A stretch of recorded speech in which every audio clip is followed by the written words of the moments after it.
Good evening, dear viewers, and welcome to a new edition of the Daily Debate. Egypt's health sector has undergone significant advancements. It's really a journey of a transformation, a transformative journey in the past years to improve medical infrastructure and increase the availability of healthcare facilities, among other axes. The health sector in Egypt has seen remarkable progress marked by improvements in the medical infrastructure, an increase of the number of hospitals and health centers, and this is part of the broader effort of course, by the government to enhance the quality of healthcare services provided to citizens and to ensure comprehensive health coverage for all. Efforts have not only advanced the quality of medical services, but have also expanded universal health coverage, ensuring that more Egyptian citizens have access to essential and quality-like healthcare services. We'll be talking about the progress that has been witnessed in Egypt's health sector in the recent years here tonight in the Daily Debate.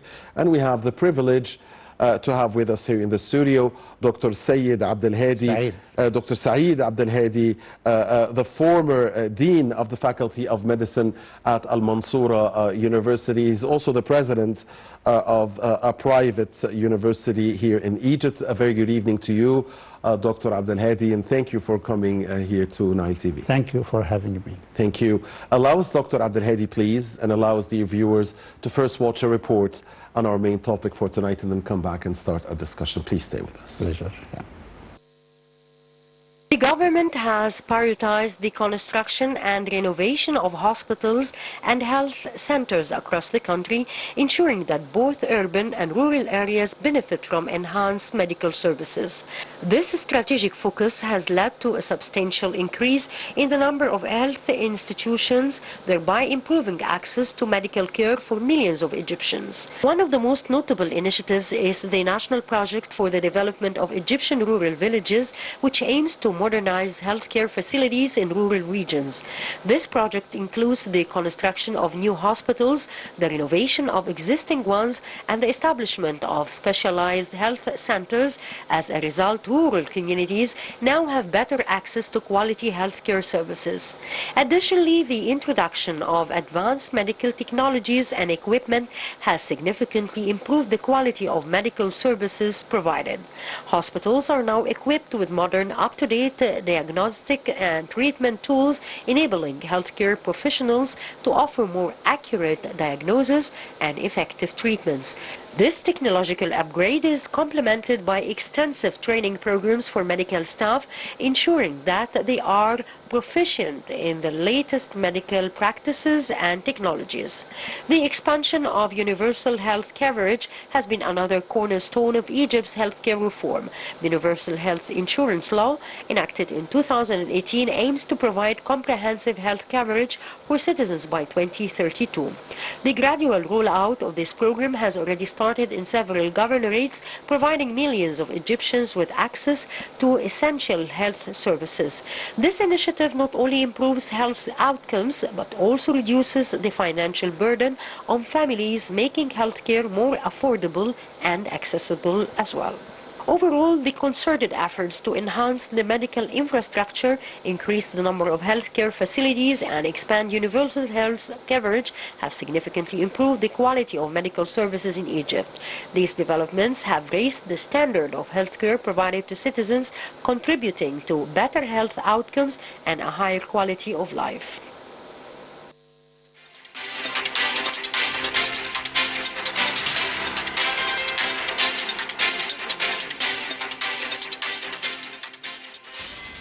Welcome back. Thank you, Abir Hussein, for this report. And back here in the studio with Dr. Abdel Hady, the former Dean of the Faculty of Medicine, Al-Mansoura University. Dr. Abdel Hady, first of all, how do you see the substantial investments from the part of the Egyptian government in building and upgrading health facilities? It's a very good question indeed. Actually, the vision to health has expanded. At first we said health is a complete physical, mental and social well-being, but now has expanded the spectrum from just health into being pivotal in quality of life, as you said. So now health with education and the quality of life, or the income that every person achieves per capita, has made what we call the development and human. And consequently, the change that happened in the cabinet, there is a vice prime minister for human development. He himself is the minister of health. But added to that, education, social solidarity, and also the better quality of life, including the youth, the education. So the spectrum of health has changed.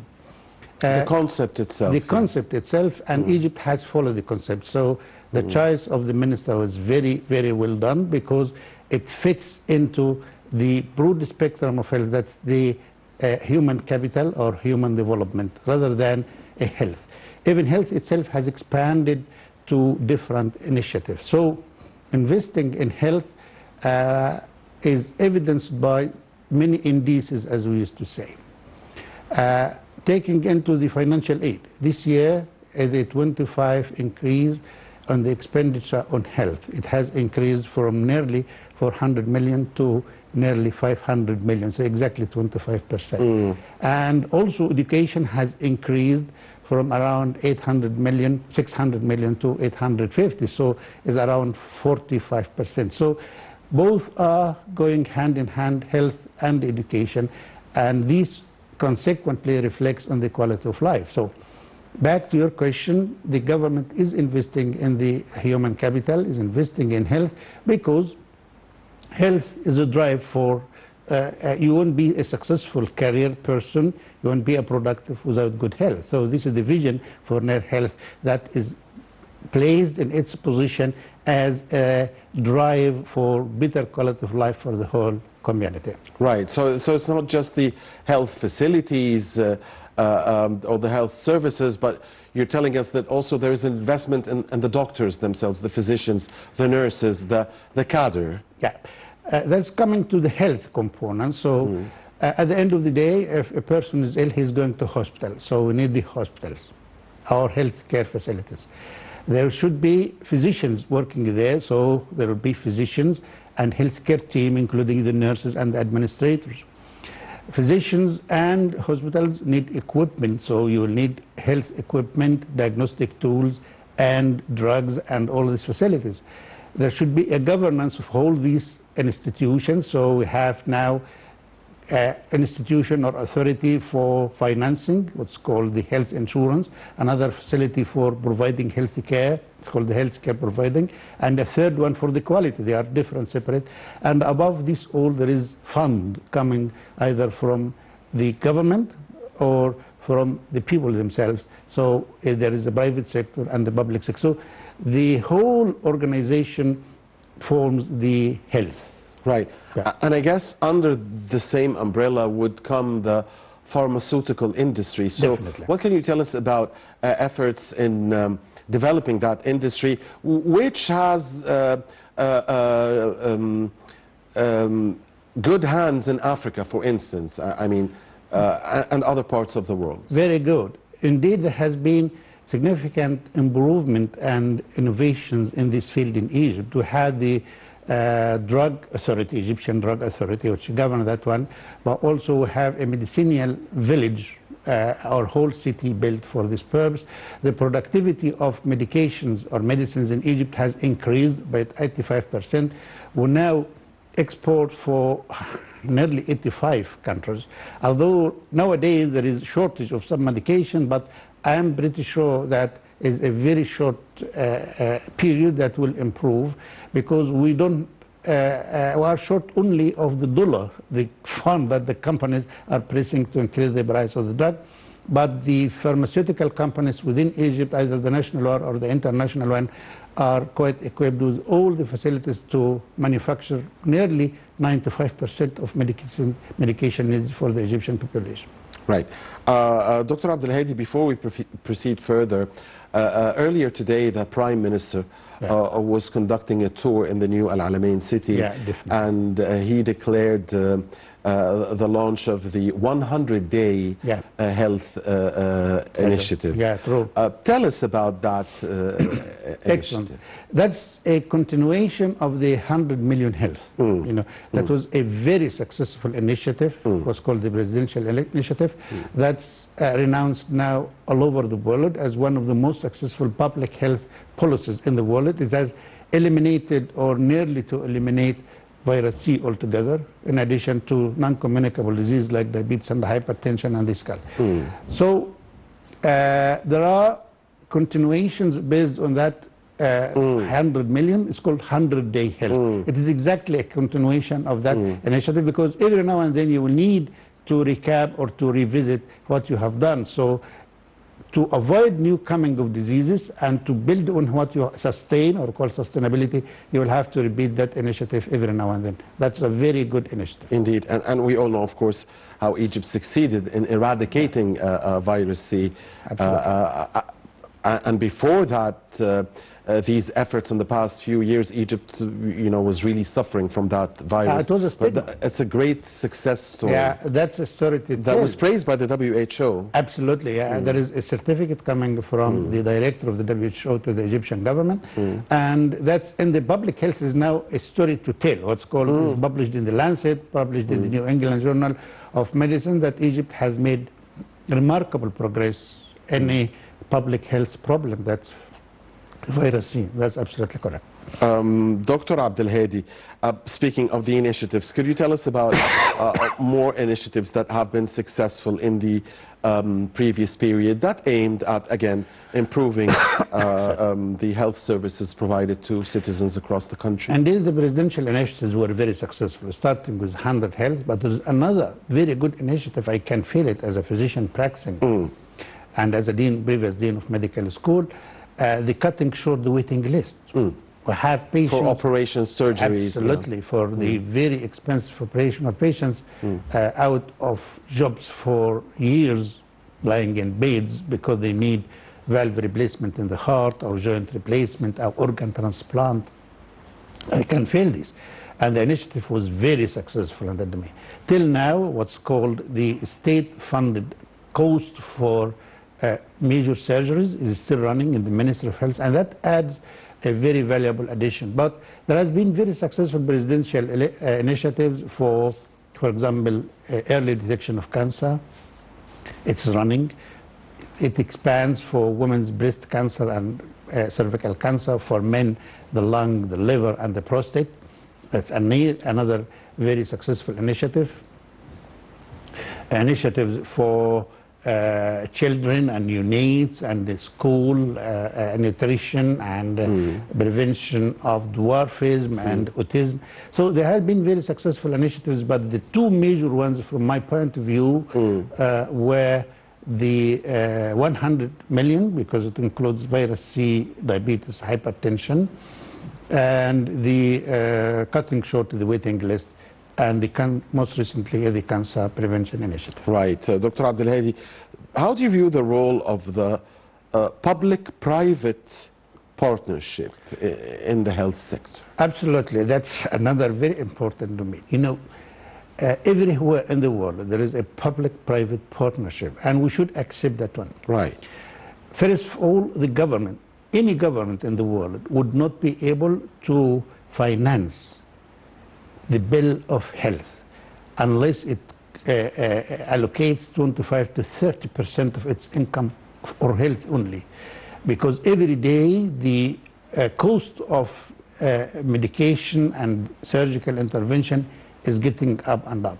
So the only way is either to raise the taxation on people, there's tax to finance that one, like in the United Kingdom, for example, or to allow people to share in their cost. We have public sector which overwhelmed by millions of patients every day, and we have private sector also which provides a good quality service. But without public-private partnership in education and in health, that changes that you want to do in 10 years is going to take 15 years or 20 years.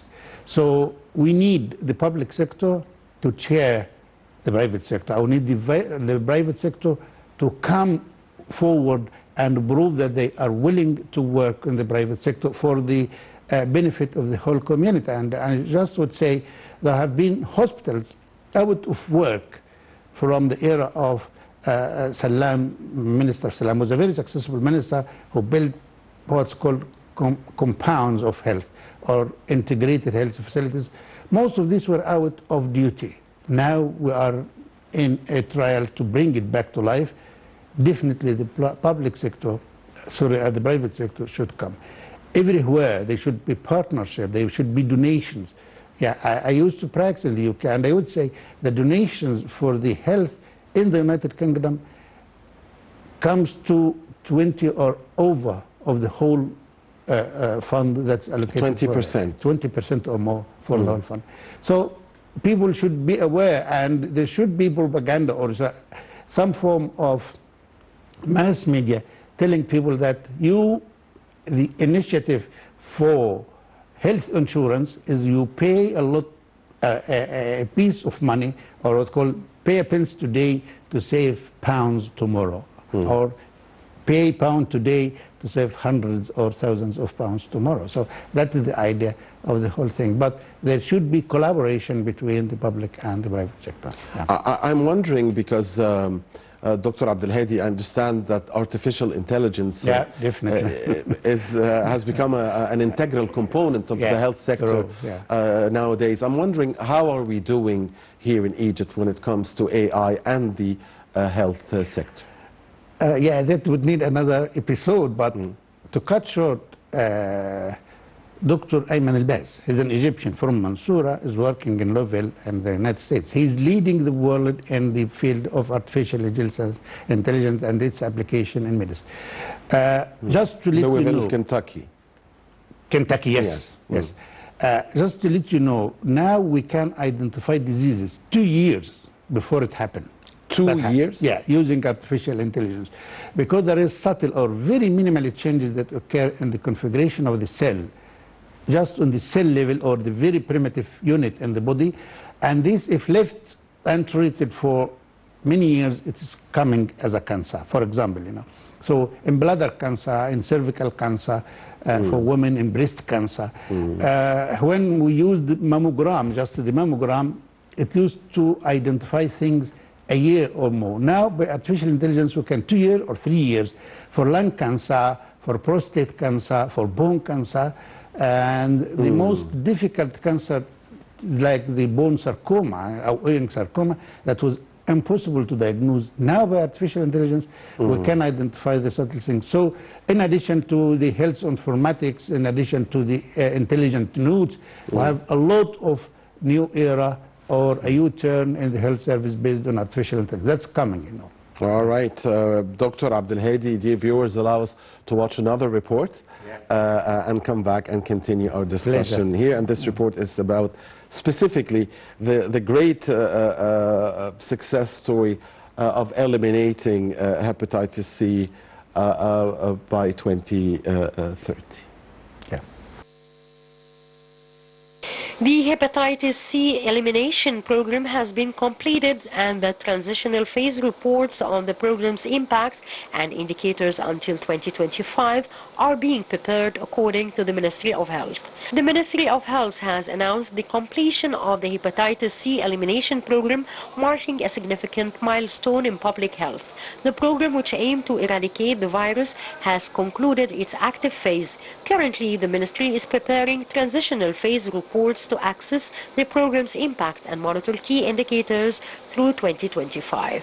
These reports will evaluate progress, identify ongoing challenges, and inform future strategies to maintain and build upon the gains achieved. The transition period is crucial for ensuring sustained success in hepatitis C control and furthering the goal of eliminating the virus completely. Egypt has become the first country in the world to obtain the golden class status due to the completion of the hepatitis C elimination process, an important milestone towards the goal of achieving the complete elimination of the disease before 2030. The spokesman for the Ministry of Health stated that the infection rate reached 9 cases per 10,000 new cases annually and similar levels of deaths resulting from the viral hepatitis. According to the Ministry of Health, Egypt is approaching the ultimate goal of eliminating hepatitis C with less than 5 infections per 100,000 new cases annually and similar levels of death from the viral hepatitis. It's worth mentioning that 118,208 patients with liver cirrhosis were included in the early detection and treatment of liver cancer initiative within 2 years of the initiative's launch in March 2022, which contributes to preventing them from developing liver cancer.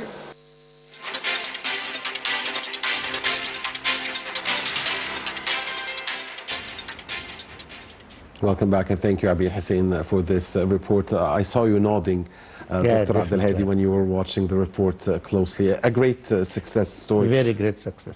Not only on the national level, but in the international level as well. Indeed. I mean, what caught my attention here in the report, the sentence that talked about the fact that Egypt is the first country in the world to obtain the golden class status for the completion of the hepatitis C elimination process. Yeah, that's the outcome of the very successful campaign or initiative of 1 million health.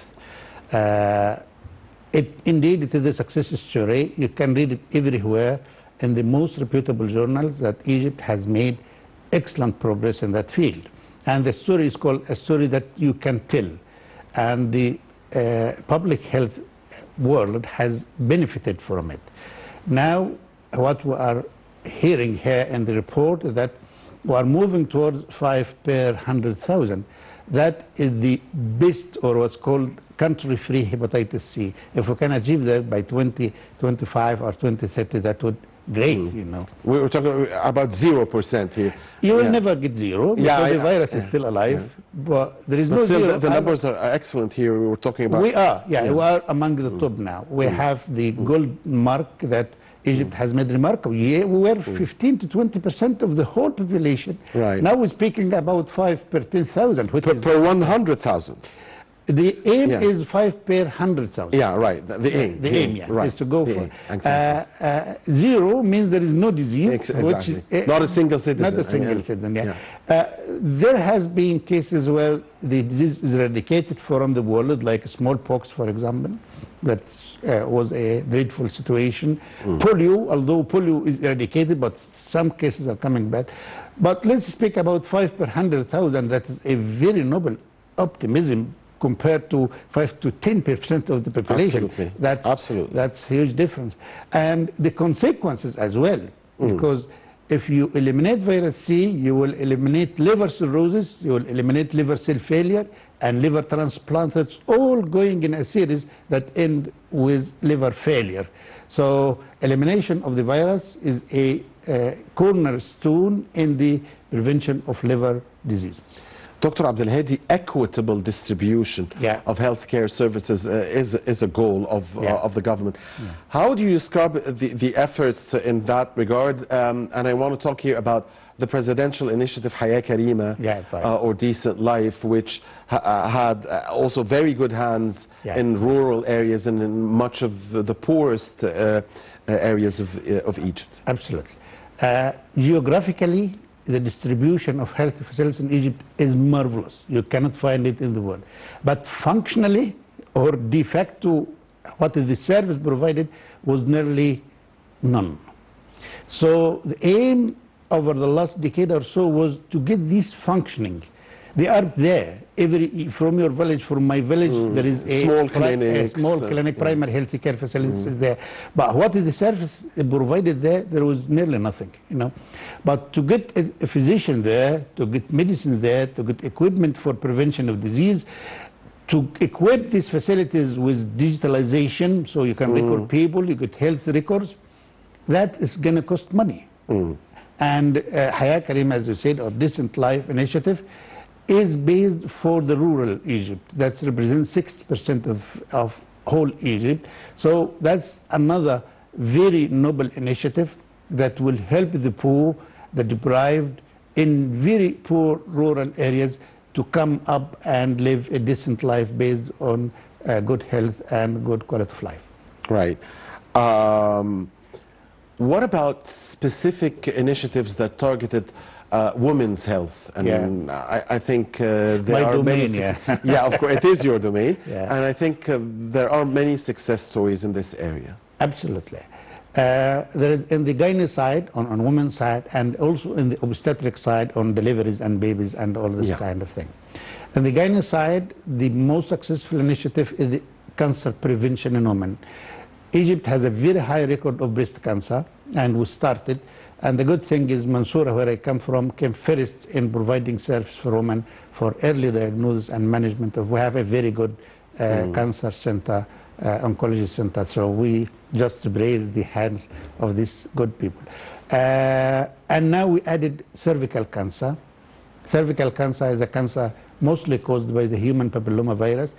We used to early diagnose that and prevent it by happening by screening, cervical screening, which is now running in Egypt.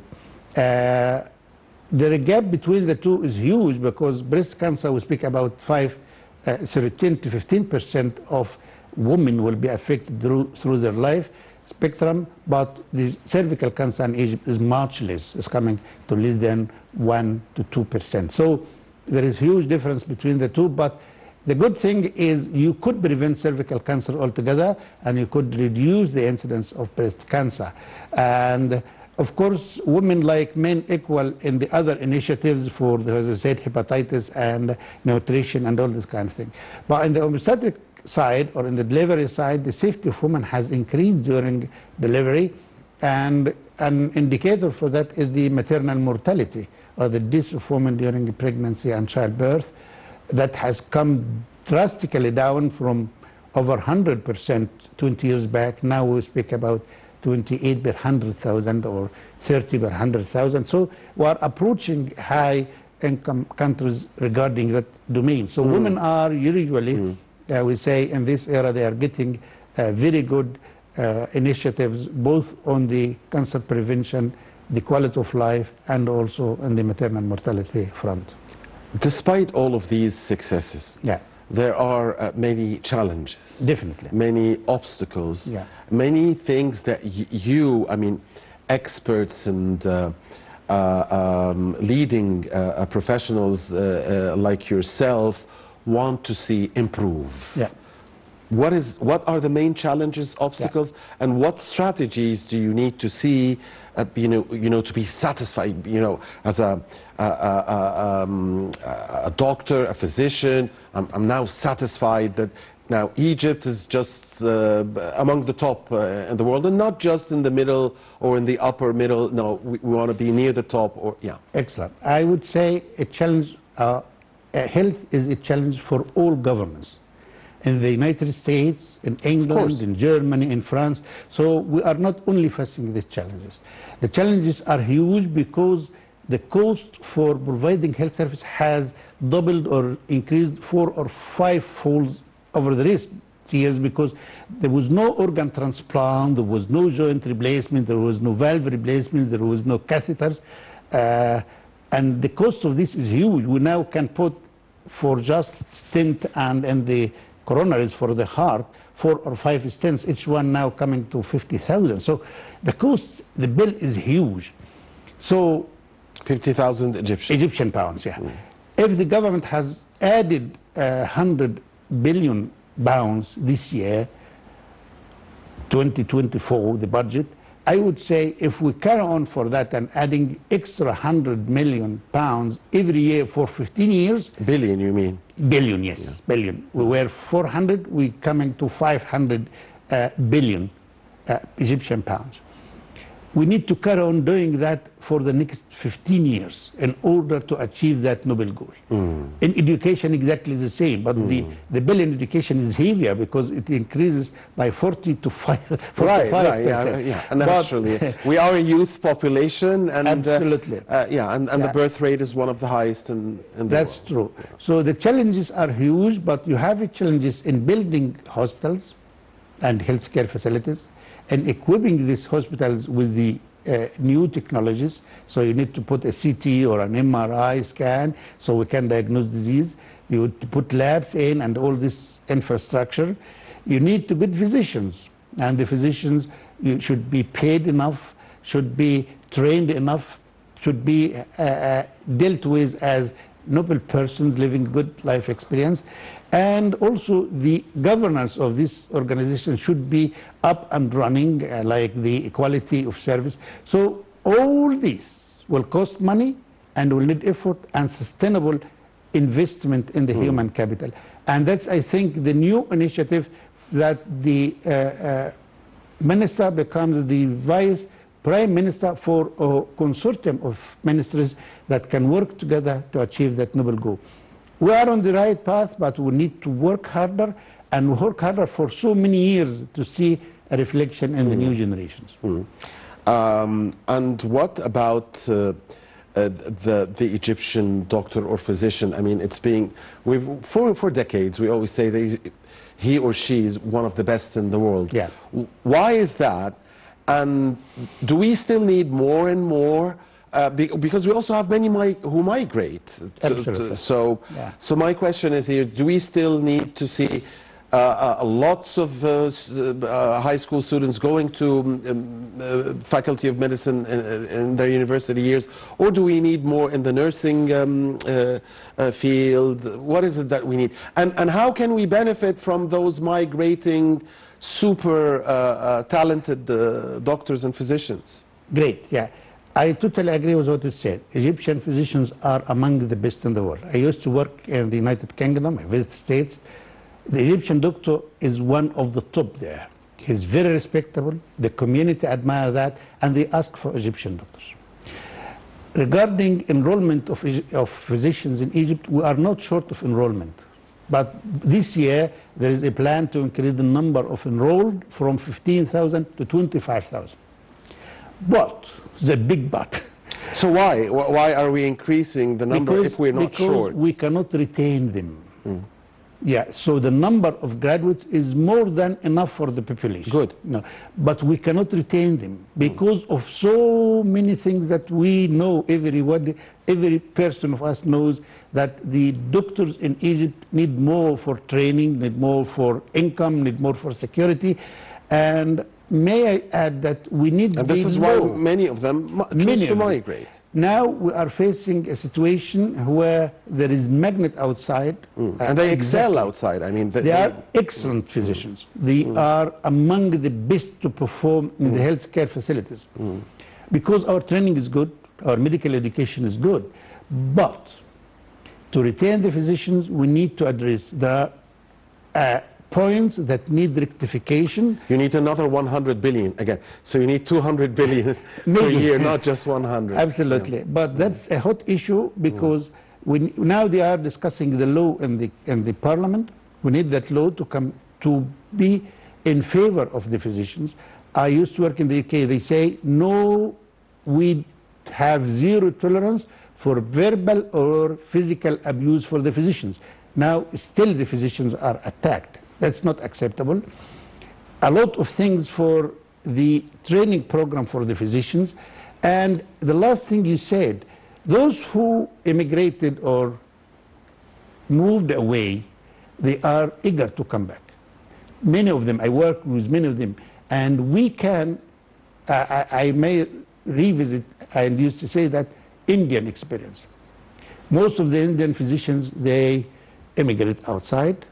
They get training, they get higher qualification, and India, they get them back into the health service. And they increase hugely the health tourism in India. We can do this in the same now because we have a huge number of physicians. Yeah, you can't imagine, there are hospitals now where I used to exchange with my Egyptian fellow all the time. Well, we need to make the atmosphere even better, and we need to spend more money and more investment in health. But the physicians, they are good and they deserve to have good life. Indeed. On that note, dear viewers, we've come to the end of tonight's edition of the Daily Debate. On behalf of you, we thank very much Dr. Saeed Abdel Hady, the former Dean of the Faculty of Medicine at Al-Mansoura University and the current president of a private university here in Egypt. Thank you very much. It's been an honor, sir. Thank you, sir. Thank you. All the best. Bye-bye. And thank you, dear viewers, for watching us. Please stay with Nile TV.